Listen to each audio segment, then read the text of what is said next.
Okay, good morning. Una sa lahat, ito yung ating AUSA online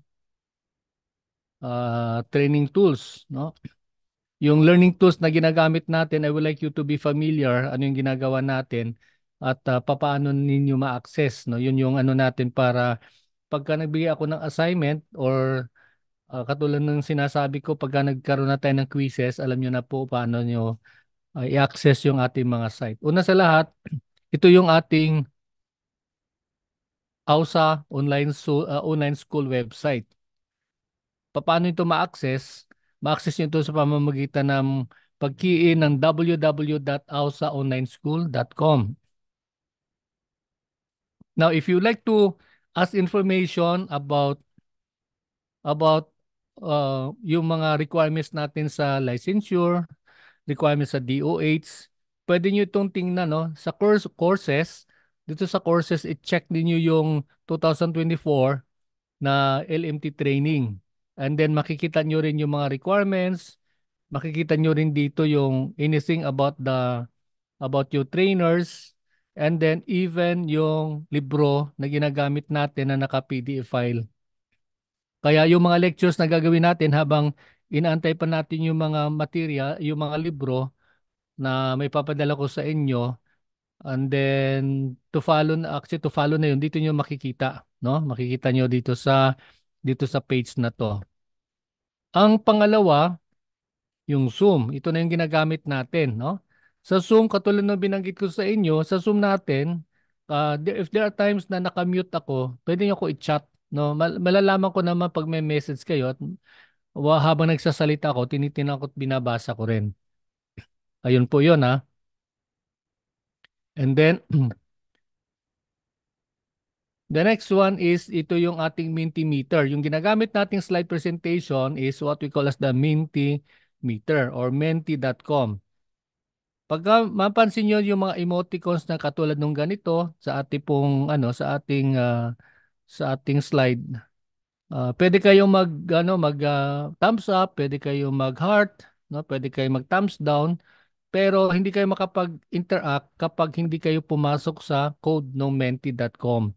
So normally, kapag mayroon tayong presentation, lumalabas dito sa ibabaw yung code, yung code number 4015, halimbawa, no? 4012, yung ganun, no? So the only time you could key in at makapag-participate kayo is when you key in the code.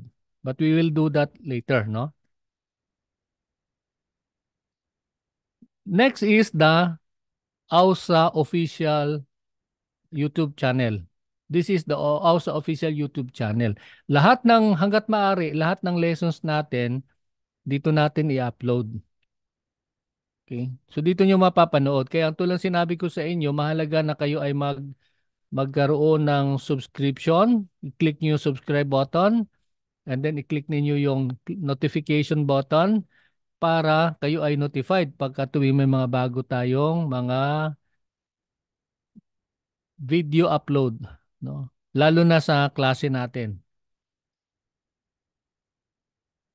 Ito naman yung ating gagamitin application para sa quizzes.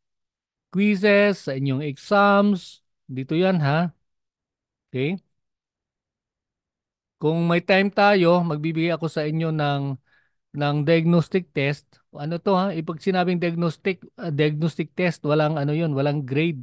Ano lang yun, parang laro-laro lang para malaman na natin kung anong extent ang inyong naunawaan patungkol sa mga bagay regarding sa exam ng DOH.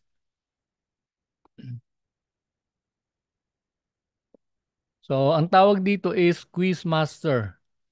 Ang Quizmaster ay matatagpuan natin dito sa ating website. Dito niyo matatagpuan, halimbawa ito, natanggal ko na pala, no? Dito lang nakalagay yung kunwari diagnostic test, yung inyong unit test, yung final exam, dito lang yung lalabas. Kaya, yun, pag sinabi ko mayroon akong quiz, sa website kayo pupunta. Okay? So that's the web quiz master. And then, I would like to inform everyone na tulad nung I think nabanggit ko kahapon sa inyo na meron tayong sistema ng pag-check na inyong attendance. No? So this is what we call as the automatic attendance taker. Now, there are times na alam ko naman busy kayo, pwede naman kayong mag-attendance, no? And then, pero yun nga, joint, no? Minsan ito may joint, mayroong oras ng pag-exit. Malalaman ko yun eh. No? Or minsan, meron kasi minsan na pumasok siya ng 1:05 tapos lumabas siya ng 1:06. Yung parang gano'n. So 1 minute lang siyang nanatili sa classroom. That will depend, no? Hindi ko naman tuloy sinasabi ko, hindi ko naman kayo i-require talaga na present, pero you make sure that you read or you watch the videos kung saan kayo naging absent during my presentation. Now, ano ang kahalagahan ng magandang attendance? If your attendance is good, and then may problema ka doon sa academics mo, pwede yang panghatak eh. Pwedeng panghatak yung attendance, no? Pwede tayong magbibigay ng extra points kapag kayo ay nagpa-participate sa klase, kayo ay nagtatanong ng tamang tanong, hindi yung basta lang tanong na minsan, ang iba mahilig magtanong, malayo naman sa klase, sa lesson walang relevance, no? So yun yung ano natin. Dapat kailangan relevant yung discussion o yung mga pagtatanong. Ayan. So ito yung ating tulad ng sinabi ko sa inyo, yung Zoom, hindi, sorry. Yung group chat kasi officially hindi pa kayo pasok, no? Inaantay ko pa yung ano ni Ma'am Baby. Sabi niya kasi parang yung management plano nila one-time payment yung inyong tuition. So pagka ganun may payment na tayo, ilalagay ko na kayo dito sa ating group chat, no? AUSA LMT online batch June 2024. No? So ang purpose ko lang nito is para updated kayo kung may mga announcement ako, no? Kung ang announcement ko ay para sa group ninyo or ang announcement ko para dun sa regular na group. Ayan. And like what I said kahapon, maganda din na kasama kayo doon sa batch na ito para marami din kayo makikilala mga therapist at the same time even mga spa owners. Okay, so yun yung ating mga tools na ginagamit natin. I would like you to be familiar with that in the next few days. Yun yung gagamitin natin no, na mga materials para sa ating pagsasanay. Ngayon, magra-rundown lang ako ng kaunti doon sa ating training syllabus, no? Gusto ko lang silipin natin yung training syllabus for a while. So masisilip nyo yan dito sa website ng AUSA Online School. Ito yung ating AUSA website, di ba? Sinabi ko na sa inyo kanina. Uh, Silipin natin yung in ating course syllabus. So dito sa course, i-click-click natin ito. So this is our topic for today, the fundamental concepts of massage therapy. Ang ibig sabihin po noon, pag-aralan natin ngayon kung ano yung mga payak na mga kaalaman patungkol dun sa massage therapy, no? Saan siya nagsimula? Kung inyong titingnan ang inyong manual, kung kayo ay mayroong kopya ng training manual, ito ay matatagpuan sa page 116 to 142. Ang una sa lahat ay ano yung learning objective. Now, I would like you to know that number one, gusto nating magkaroon kayo ng kaunawaan patungkol doon sa kasaysayan ng pagmamasahe. Mula doong panahon ng sinaunang panahon hanggang sa kasalukuyan. And then sumunod naman, ano naman yung kanyang effects? Anong effects ng masahe? Ano yung dalawang uri ng effects? Meron tayong physiological, meron din tayong miscellaneous effect, meron din tayong tinatawag na psychological effect. Okay, mamaya aralin natin 'yan, babasahin natin. And then later on, kasama din sa discussion natin is about yung indications at contraindications. Saan ba pwedeng gamitin yung masahe? Kailan ba hindi pwedeng masahiin yung client? Yun. Dapat alam natin, no? Kasi kung kayo ay may lisensya, hindi pwedeng masahiin ninyo, lalo kung may lisensya kayo, hindi nyo pwedeng masahiin ang mga taong may hypertension or hypertensive. Ibig sabihin, mataas yung kanilang vital signs, yung kanilang blood pressure, mataas, no? Kaya kahit na anong pakiusap ng client, wag na wag niyong gagalawin sapagkat ang hypertensive na client ay pwedeng magkaroon ng paglala ng kanyang sitwasyon at pwedeng ikamatay ng client. Okay? Hindi ako nananakot pero totoong nangyayari. May mga instances na ang client ay umaabot ng 200 yung kanilang BP, no? 200 over 100, mataas.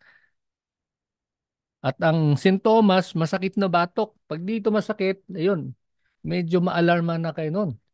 Lalo na kung pakikisuyuan kayo ng client na hagurin yung parte na dito, no? Delikado po yun.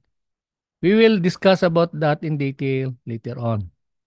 Okay, una sa lahat, dito ngayon ay tingnan natin yung mga katawagan para maging familiar kayo sa katawagan ng dito sa DOH, no, sa exam. Ayurveda is the Sanskrit term or word na nangahulugan ng Ayor, ibig sabihin buhay, Veda meaning knowledge, no? Kaya Ayurveda is the knowledge of life. Knowledge of life.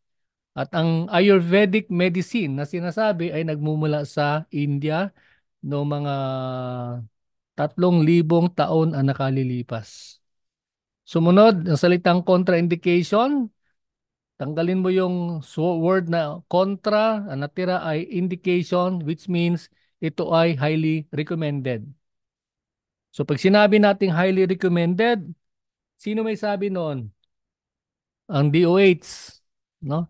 Pagka recommended for massage, ibig sabihin nun, nagmula ang information kay DOH. Kasi yung ating sinusunod ay yung manual na nagmumula sa DOH.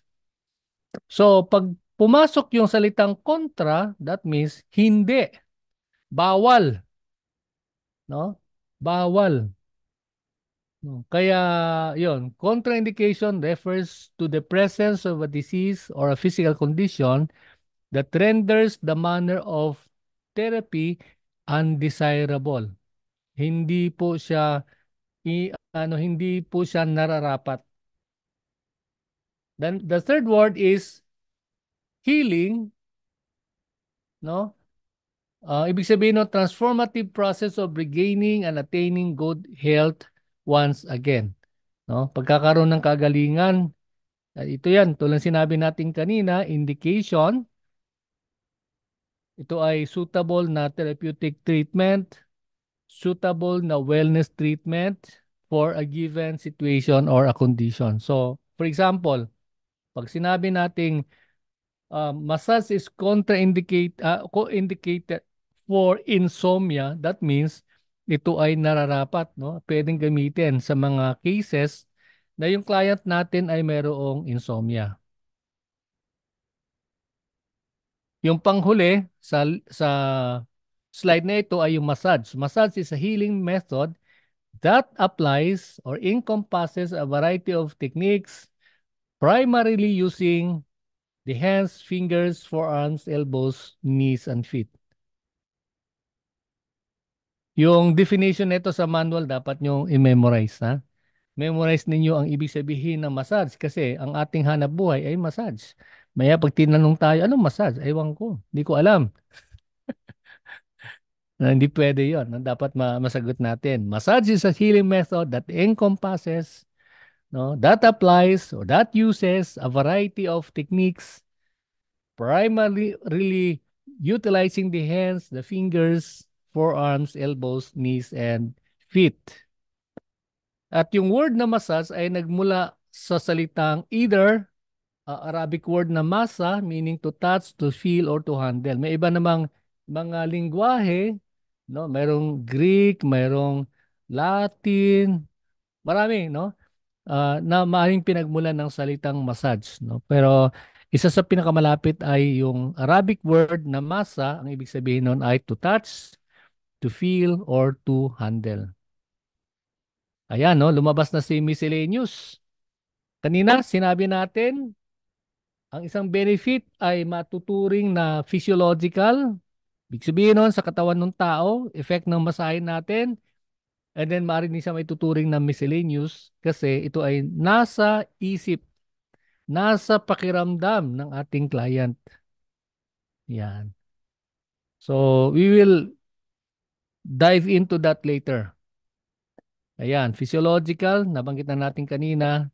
Shiatsu, ano ibig sabihin ng shiatsu? Shiatsu is a Japanese word with the two words going together, yung shi meaning finger, atsu meaning pressure. No, kaya finger sa mga darating na araw pag-aaralan natin, o pwede ko i-share sa inyo, i-share ko kung ano yung karanasan ko sa Japan bilang trainer, no? Bilang estudyante na nag-aral sa Japan, no?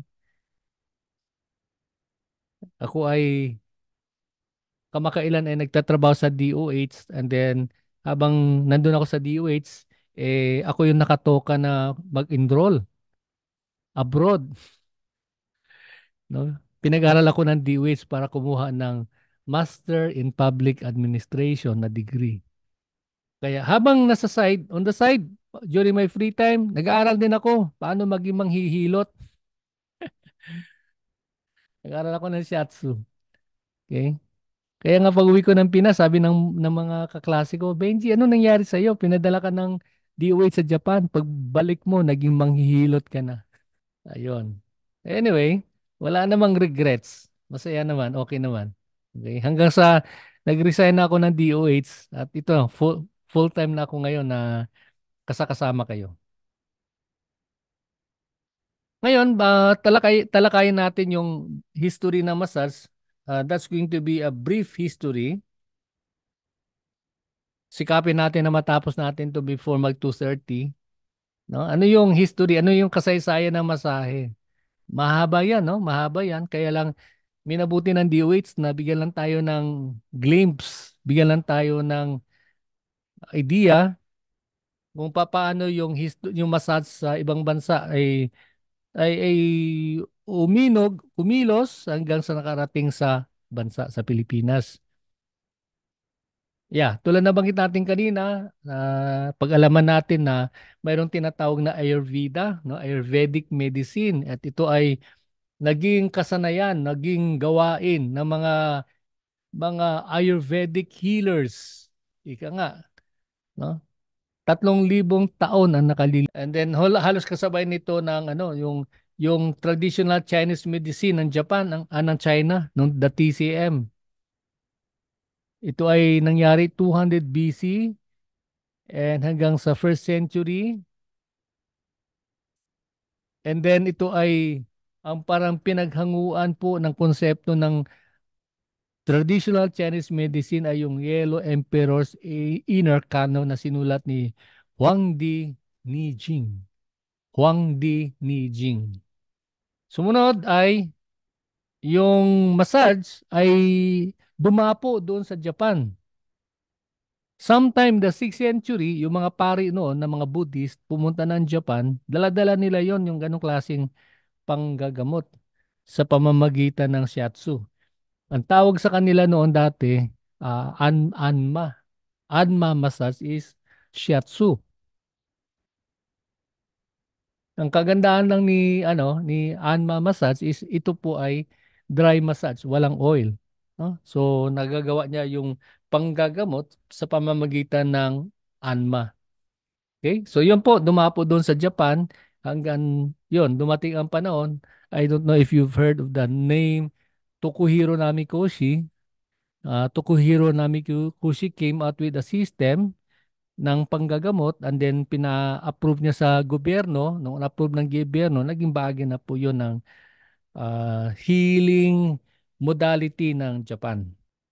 After there, dumiretso na po tayo doon sa Greece. No? Sa Greece. So ito ay nasa bandang Middle East, no?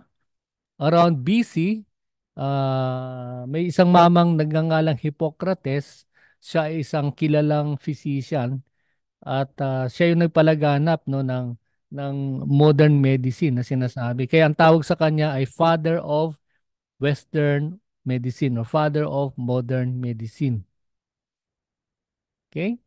So, isa sa mga naging advocacy ni Hippocrates, sabi niya, pwedeng gamitin yung masahe as an adjunct, no, partner po ng panggagamot. Now, came about the modern era. Yan, isang mama na to, si Per Hindikling, siya isang Swedish physiologist and gymnast instructor na nagpakilala no ng kanyang link system. Yung link system na yan eventually became the Swedish system. So ibig sabihin nun yung paraan ng panghagod, no? Kasi bilang gymnast instructor, alam niya, naramdaman niya gaano kahirap yung mga nagkakaroon ng sprain ng muscles, yung mga ganun, no? So sabi niya, ito yung dapat gawin, no? Para to counter yung mga ganyang karamdaman. Kakibat dito, ang partner ni Per Hindikling, si Dr. Johan Mesger. Si Johan Mesger is a Dutch physician na nag-introduce. Siya yung hindi naman siya nagmamasahe, pero sabi niya, sandali, sandali. Kasi pag tinatanong niya siguro nagmamasahe nung araw, anong ginagawa mo? Basta sabi niya, hagod lang to. Walang malinaw na katawagan. No, kaya ang ginawa ni Johann Mesger, nag-create siya ng katawagan. Kaya 'yon, sabi niya, kapag ang hagod ay long broad stroke, yan yung effleurage. Kapag ang hagod naman ay merong lifting, may squeezing of the muscles, ang tawag diyan petrissage. Kapag ang hagod ay merong hacking, naturalmente, ang tawag diyan ay taputment, no? So 'yun po yung contribution po ni Johann Mesger. Sa Philippine Experience, 1975, ang dating Pangulong Ferdinand Marcos, Idralin Marcos, ay nag-issue ng PDET 56. Ano ibig sabihin ng PDET 56? PDET 56 is the Code of Sanitation. Code of Sanitation of the Philippines. Pero kung susuriin mo sa Section 13 ng decree na ito, ay nandun matatagpuan natin. We can find here the massage and sauna bath establishment. So anything about massage is there. Anything about the spa, anything about massage therapist, it's all there. Although hindi siya ganun hindi ganun ka defined, no? Parang lang generic lang yung kanyang presentation. Pagkatapos po nan ay pumasok yung noong 2010, sometime 2008, naglabas din ng AO ang DOH, but ito ay may patungkol sa pag-accredit ng mga institusyon. 2010, naglabas ang DOH ng Administrative Order, no, AO 2010-0034, which amended the implementing rules and regulations regarding the massage practice. So ito yung, pag sinabing amend, ito yung pagbabago na ginawa ng DOH patungkol dun sa implementing rules and regulations. Ang implementing rules and regulations ay yan, no? Parang sistema po yan na ini-interpret nung IRR, nung implementing rules and regulations, yung kaakibat na batas, no? So yun po yun. Kaya tuloy tayo. Ano ang tanong, ano yung highlight? Bakit naglabas ng DOH ng AO 2010-0034? Kung mapapansin ninyo sa Section 5, malinaw doon na naka-indicate. Sabi roon, no person, walang tao, ay allowed, papayagan magmasahe o gamitin ang masahe bilang propesyon na walang kaakibat na valid certificate of registration. COR. Sa madalit sabi, lahat dapat na nagmamasahe, lahat dapat na ginagamit ang masahe bilang hanap buhay ay kinakailangan ng Certificate of Registration. And Certificate of Registration is essentially a massage license. Kaya yung mayroong exam, may written exam, may practical exam, things like those. No? So malinaw yun ha, yun yung pinaka-highlight ng AO 2010-0034 na inilabas ng DOH. Okay, nandito na tayo ngayon. Kung walang tanong, diretso tayo ngayon sa usapin patungkol doon sa ano ba yung epekto ng masahe. Kayo ba, alam nyo ba yung epekto ng masahe? Whenever people will ask you, can you tell them? Can you tell your clients? O, sir, ito yung effect ng massage. Pero kung pag sinabi mong, yes, I can tell them, ang tanong, ano yung basis mo? Do you have any valid basis? So, kailangan yung valid yung basis, no?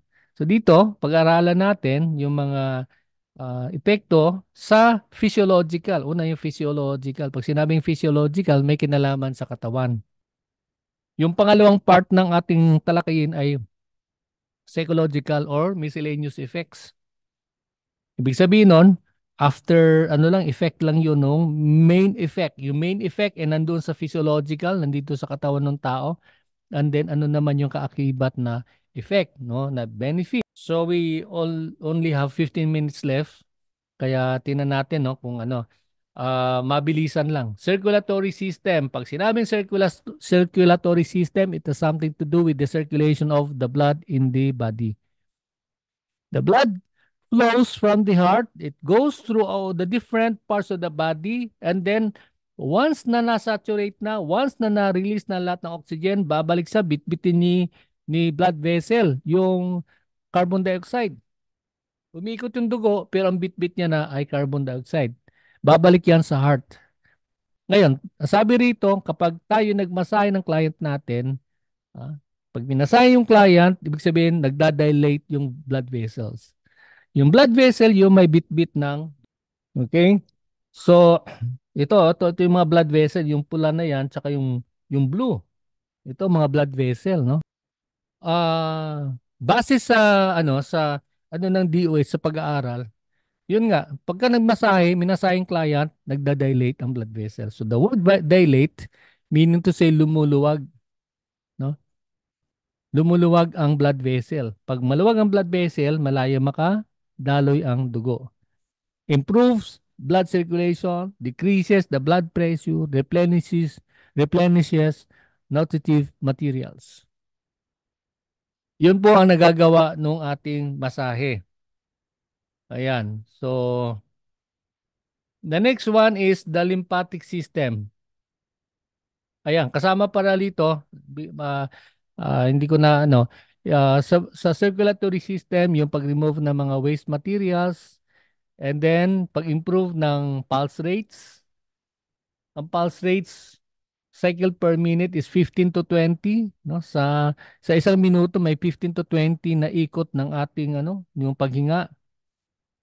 And then pag-increase ng red blood cell, the RBC and the white blood cell, no? White blood cell count. Lymphatic system, no? So here, ito, kung mapapansin ninyo, 'di ba, may pula at may pula at mayroong red na linya, no? Yung ano 'yan, yun yung circulatory system. Now, underneath the circulatory system, mayroon ding gumagalaw din siyang may likido din gumagalaw, umiikot at 'yan yung tinatawag na lymphatic system. Hindi siya kulay pula, no? Kulay puti because of the lymph. So gumaganda po 'yon, no? Gumaganda yung pagdaloy ng lymph. Ang trabaho po kasi ng lymph, siya yung nag-aalis ng mga siya yung kumokontra ng mga harmful microorganisms. Pag sinabing microorganisms, mga mikrobyo na nakakasama sa katawan ng tao. Okay? Then nagbabawas ng edema. Pag sinabing edema, pamamanas.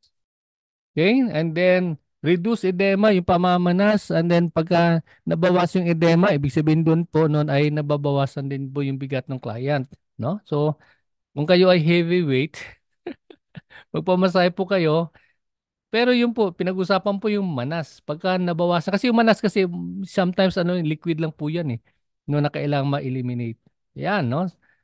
Ang sumunod naman ay integumentary. Sa ating pag-aaral later on sa anatomy physiology, pag sinabing integumentary, it means the skin. And ang isang bagay na kilala ang skin is yung sinasabi ng mga expert that the skin is the largest organ of the body. Why is that? Kasi siya yung bumabalot sa buong katawan ng tao, no? Kaya largest organ. Kumaganda yung stress ng level ng tao ay bumababa sa pamamagitan ng pag-increase ng skin temperature, and then nagkakaroon ng improvement ng condition sa balat. Dala ito ng stimulation ng oil glands. And then kapag na-stimulate ng oil glands, ibig sabihin nun, moisturized yung skin, no? Nare-reduce yung dryness. Nare-reduce yung dryness ng skin. Hindi dryness, dryness. Ang ganda na aking pronunciation. Okay. So we're done with the lymphatic system, the integumentary system. Ngayon naman tutungo tayo sa nervous system. So yung sistema ng nervyos. Ano yung benefit nun? Ano yung effect nun? Nakakapag-reduce ng stress, ng anxiety. Again, nagkakaroon ng kakayahang ma-relax yung client natin, lalo na kung ang hagod ni Richard ay talagang masarap, no? Talagang gamay na gamay. Alam na alam kung saan yung didiinan, saan yung gaganan. Kasi dapat ganun yung nagmamasahe, di ba? Marunong siyang makiramdam. Hindi lang hagod ng hagod. Yung iba kasi hagod lang ng hagod. Wala nang pakialam kung sapat ba yon, okay ba yon, na-enjoy ba ng client yon. No, may mga ganun kasi walang pakialam eh. Iniisip lang, malaki, malaki magbigay ng tip to. Sige, go, go, go. Pera-pera lang. No? So, hindi pwede yon. Kailangan dapat ano mo, no? Nalalaman mo ano yung nararapat sa client. Okay? Ang sumunod naman ay yung pag-uusap natin patungkol doon sa pag ah, decrease ng beta wave. Ano yung beta wave? Ito yung kakayahan mo na lagi kang para kang bangag, no? Gising na gising ka, no? Oh, pero pag minasay mo 'yan, naiibsan, no? Ano ang kapalit nun? Ang kapalit ng beta wave ay delta wave. Yung delta wave ay nagbibigay ng kapahingahan. Yun yung nagkukos ng sleep. Nag-i-induce ng sleep, no? Na kung saan ay nakakatulog yung client. Nagkakaroon ng activation ng sensory receptors. Ibig sabihin nun, sensitive yung balat, sensitive yung nervous system sa anumang uri ng mga bagay na nasasagap ng ating sensory receptors. So yung sensory receptors na yan ay naka-embed, no, nandito sa ating mga balat, no? Ayun. Okay? So yeah, malapit-lapit na yung ano natin, marami-rami pa to. Sumunod na effect sa endocrine, pag-increase ng dopamine, ibig sabihin nun, naglalabas, kasi yung katawan natin, nagkikreate din sa ng mga chemicals, at isang chemical ay dopamine. Yung dopamine na yun ay nagbabawas ng stress, nagbabawas ng depression. Pagkatapos nun, mayroon pa rin po siyang pinoproduce, no?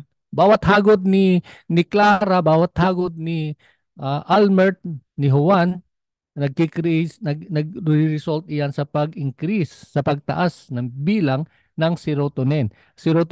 Ang serotonin level o serotonin chemical, ano po yan? Yun yung parang ano natin, analgesic, no? And it inhibits pain.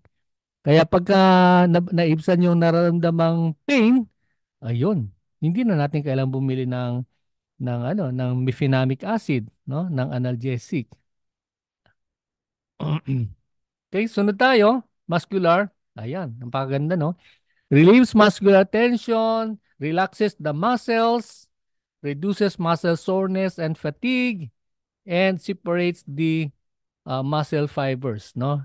Also, it helps improve the range of motion. Ibig sabihin nun, kung maganda yung hagod na ibibigay sa client, yung kanyang ability to move the body, the hands, the limbs, the feet, the hand. Tuloy tayo sa muscular system. Balance and posture, maganda yung tayo. Galing, no? And then flexibility, no? Madali niya maunat yung kanyang katawan. And then yung mga weak na muscles ay natutone. No? Pag sinabing tone, nakukondition yung mga muscle na mahihina. Respiratory system, yun yung paghinga. gumaganda, no? After a massage, after 1 hour o 2 hour massage, gumaganda yung paghinga ng ating client, tumitibay yung kanyang respiratory muscles, at naiibsan yung ika nga asthma attack, nababawasan. And then nagkaroon ng increase ng fluid discharge, yung mga plema sa katawan ay naaalis. Digestive system, as one of the benefit of massage, nag-improve yung evacuation of the colon, lahat ng dumi sa ating digestive system, relieves constipation. Diba? Yung pag sinabing constipation, constipated, hindi ka nakakalabas o hindi ka nakakaduwal. Ayun. So, yung masahe natin ay nakakatulong dyan, no? To relieve constipation, colic cases, no? Gawa ng intestinal gas, and then nag-stimulate ng digestion, no? So, napapasigla niya yung pag-process ng pagkain sa katawan ng tao. So that's about the benefit of massage on the digestive system. Ang panghuli, ang panghuli is the urinary system, yung pag-ihi, no? Gumaganda yung yung volume niya, okay na siya. And then natatanggal yung metabolic waste. Ano yung metabolic waste? Pag sinabi natin metabolic waste, ito ay may kinalaman sa proseso ng katawan natin na kung saan ay kinu-convert ng katawan natin yung pagkain kinakain natin into something like what we call as the energy. Yun, no? Pagkain naging enerhiya. Yun yung nagagawa nun. But in the process, may tinatawag tayo na waste accumulation, no? May mga baso-basura 'yan, no? So yun yung ginagawa nun. Na kasi pag magandang ihi, sumasama na po doon yung mga toxic materials na 'yon, no? So ayan, no, there you are. Uh, we cannot discuss more on the kasi may slide pa tayo regarding doon sa physiological effect. But we cannot do that anymore because it's 1:30, 2:30, no? So, gawin natin, we will reserve everything for tomorrow. Unless you have anything to ask, meron ba kayong clarification? Richard, meron ka bang gustong linawin? Jenny Lynn de la Cruz po. Ano po? Jenny Lynn de la Cruz po. Okay, Jenny Lynn, Jenny Lynn de la Cruz. Oo, ang ganda ng pangalan mo, ma'am. Pero ma'am, ang haba ng pangalan mo sa screen, oh. Hindi ko maintindihan ito, Herbert, blah, blah, blah. Pakipalit mo ng pangalan ng tao to, ha? Jen. Oh. Apo. Oh, kasi hindi ko alam paano kita tawagin eh. No, hindi ko 'to mabasa. Oh. Apo. Si Jen. Okay, sige. Salamat, Jen. Angelito, may tanong ka? Do you have anything to ask? Okay naman, so wala naman po so wala naman. Okay. So, malinaw naintindihan yung aking discussion, aking presentation. Okay, so maraming salamat, no? Pagka may mga tanong kayo, huwag kayong magatubiling tanungin ako. But after the session, or even you could PM me para subukan natin masagot, no? But I would like to really encourage you na to participate and attend our classes, no? Even if kung meron kayong ginagawa, nakaano lang kayo, naka-audio, pwede yon, no? Basta for as long as you are hearing what we are talking here, what we are discussing here, kasi lahat ng ito ay makakatulong tiyak sa inyong hangad na maging ganap na license massage therapist. No, yun yung pinaka-accomplishment nyo sa buhay. Maging lisensyado, no? Iba kasi yung pag naglalakad ka sa kalye at merong nagtawag sa na magpamasahe, iba yung kumpiyansa ng mayroong lisensyang tangan-tangan. Hindi kayo kulurom, no? Parang sasakyan yan eh, no? Pagka tumatakbo ka na kulurom yung sasakyan mo, kakabaka-baka. Pag tuwing kanto na may makita ka dyan na traffic enforcer, kakabaka-baka. Pero kung may lisensya ka, hindi mo na sila papansinin. Ganun yun, no? Kaya, ang iyong pagsasanay, 3 buwan lang naman yan eh, no? You do your training January, February, March, April. O, 4 months. Pag dating ng June, exam na kayo. Pag July, lisensyado na kayo. Congratulations. Ayan. Pero kailan magsanay, ha? Huwag kayong pa-relax-relax lang dyan, no? Ayan. Huwag kayong pa-banjing-banjing lang dyan. Okay, so maraming salamat sa andyan of course, si Richard. Thank you so much, Chard, for being always present. Si Jen, si Angelito, si Angel, si Clara, si Almert, John Rosel, and si Sol. Maraming salamat for your time and see you tomorrow. Tuloy natin yung ating lesson. Pwede niyong silipin sa website yung ating manual habang hindi pa namin napaprocess na maayos yung ating yung inyong enrollment.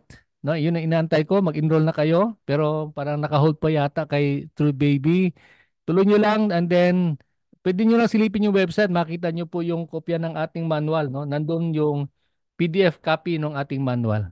Okay? So, silip-silipin nyo lang. God bless. Maraming salamat. Arigato.